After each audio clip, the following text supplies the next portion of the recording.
রমজান মাস হচ্ছে পরিবর্তন করার মাস। নিজেকে পরিবর্তন করবেন। এই মাসটা আসে মানুষকে পরিবর্তন করার জন্য। এখন কিছু মানুষ আসে, এই মাসে যদি কেউ পরিবর্তন হয় তাহলে তাদেরকে কটু কথা বলে।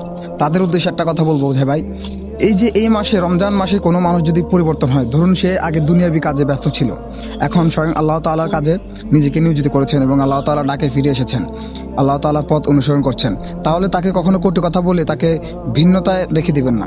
তাকে আরও মোটিভেট করবেন যাতে সে আল্লাহ তাআলার পথে সবসময় থাকতে পারে, এইভাবেই চলতে পারে।